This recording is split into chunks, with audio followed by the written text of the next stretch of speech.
Stop, ne bouge plus.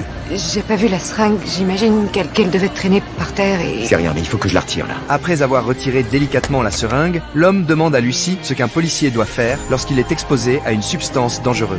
On récupère la seringue, on emmène l'agent concerné et l'objet à l'hôpital le plus proche pour s'assurer que des infections et des virus n'ont pas pu être transmis. Après avoir rapidement sécurisé les lieux, Tim l'emmène à l'hôpital. Après avoir expliqué la situation, l'accueil leur demande pourtant d'attendre en salle d'attente. Vous devez débuter, parce qu'on ne laisse pas s'asseoir un flic armé au milieu de civils. Qu'est-ce qui se passerait si quelqu'un empoignait son arme?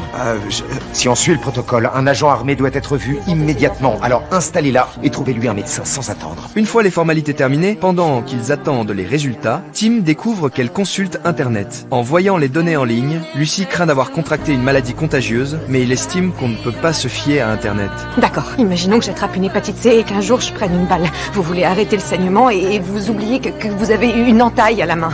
Ou pire, un enfant est touché et c'est moi qui ai une entaille. Eh ben, tu seras une flic avec une hépatite C et une entaille. Tim lui rappelle qu'elle a déjà fait son choix, de devenir policière au péril de sa vie, et que s'inquiéter ne changera pas le résultat. T'auras pas les résultats avant des heures. Allez, va te passer de l'eau sur le visage. Ok. En allant aux toilettes, elle aperçoit quelqu'un en train de s'injecter une substance inconnue, et intervient immédiatement. Aussi, mon frère voudrait pas végéter. C'est un triathlète, mort cérébrale, branché à des foutues machines. C'est pas une vie, c'est l'enfer. Ok, écoutez-moi, d'accord? Vous avez de la peine là, mais cette décision ne vous appartient pas.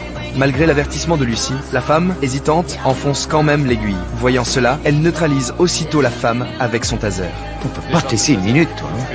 Bien, docteur. En quittant la chambre, Tim reçoit le message de retourner en service. D'accord, je suis avec vous. Non, tu restes là, t'attends tes résultats. Je repasserai te prendre. Tim, merci. Merci de quoi? De faire mon boulot?